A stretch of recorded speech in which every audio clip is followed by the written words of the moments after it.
Saya nggak bisa punya banyak rumah kalau saya nggak beli rumah lewat KPR. Saya akan tunjukkan KPR itu lebih menguntungkan kalau dikelola dengan benar daripada beli tunai. Kalau ada orang yang bilang jangan beli lewat KPR dengan alasan-alasan lain, kecuali alasan agama, jangan terlalu didengerin dulu, ya. Kalau usah terlalu didengerin. Coba cek dulu yang bikin konten itu bisa punya berapa banyak rumah dengan beli lewat tunai. Ya, memang benar ada yang bisa beli rumah tanpa KPR. Tunai bisa. Kalau dia benar-benar berjuang dari nol, merintis dari nol, bukan anaknya siapa-siapa, itu perjuangan yang sangat-sangat tidak mudah. Kalau nggak beli lewat KPR, ya. Saya ambil contoh, saya sendiri karena berjuang dari nol, beli rumah sendiri tahun 2008. Waktu itu usia saya masih 26 tahun, ya. 25 tahun. Saya udah beli rumah pertama saya, tahun 2008, harganya 270 juta. Kalau saya nggak KPR, saya nggak bisa beli, karena uang tunai di bank cuma ada 80 juta. Nah, sisanya saya KPR-kan dengan bunga 11%. Berapa kenaikannya sekarang? Tahun 2024 dengan fase COVID dan segala macam ya kan. Hari ini rumah itu kalau dijual harganya 1,7 miliar. Berarti kenaikannya dalam 16 tahun 521%. Berapa kenaikannya per tahun tinggal dibagi aja. Ya. Contoh lain, tapi nggak ngitung bunga berbunga ya, kita ngitung flat aja deh di situ. Contoh lain lagi, tahun 2012, saya ada beli rumah harganya 870 juta. Saya beli KPR, saya kreditkan 650 juta. Sisanya pakai DP. Kalau beli tunai, saya nggak bisa beli rumah itu.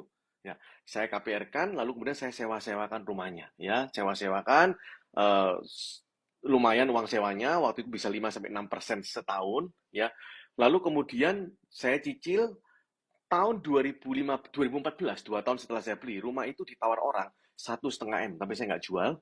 Dan hari ini, tahun 2024, rumah itu harga pasarannya 2,8 miliar. Berarti kenaikannya berapa? 220% dalam waktu 12 tahun. Nah, silakan dihitung aja berapa berarti per tahunnya. Nah, itu kan dulu. Kalau sekarang gimana? Oke, saya ambil contoh ya. Saya pernah beli rumah, beli tanah juga tahun 2014. Ya, itu saya ngambil lewat KPT, kredit pemilikan tanah. Bunganya lebih tinggi ya. Waktu itu bunganya saya nggak, kalau nggak salah ingat sekitar 11%, ya 10-11%. 2014. Per meternya 3.700.000. Daerahnya belum berkembang. Nggak disangka-sangka ya tahun 2015 saya jual. Berarti 1 tahun ya kurang lebih ya. Dari 3,7 juta saya jual 7 juta per meter. Berarti naik 90% dalam setahun di sana. Ya. Kemudian tahun 2019, oke kita tarik lagi semakin dekat. 2019, saya beli 2 properti masing-masing 2 M. Ya, berarti totalnya 4 M. Yang satu saya simpan, yang satu saya jual. Kalau nggak salah waktu itu saya beli 2 M, saya jual 2,85 M. Hanya dalam waktu 3 bulan. Berarti untung 42,5% dalam 3 bulan.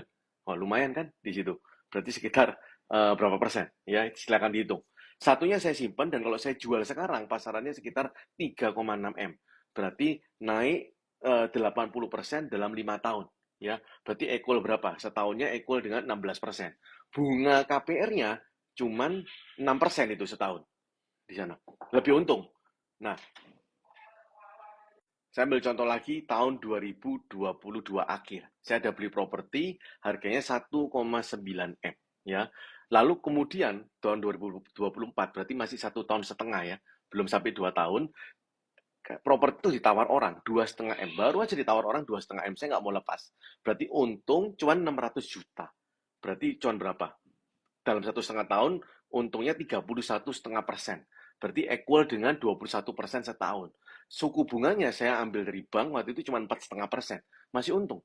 Nah, jadi kalau kamu itu bisa disiplin, ngitung bener-bener dan disiplin ya, nggak mau berkorban, mau mengubah gaya hidupmu, cara hidupmu, ya betul-betul komitmen, ngambil lewat KPR itu lebih menguntungkan. Tapi memang sih KPR itu nggak cocok bagi orang yang nggak bisa disiplin dan yang nggak mementingkan gengsi. Jadi kepinginnya show off, pinginnya jalan-jalan, pinginnya upload story, jalan-jalan kemana-mana ke luar negeri. Dia nggak bisa menekan gaya hidupnya dia. Nggak cocok kalau kamu suka yang spekulatif-spekulatif itu juga nggak cocok.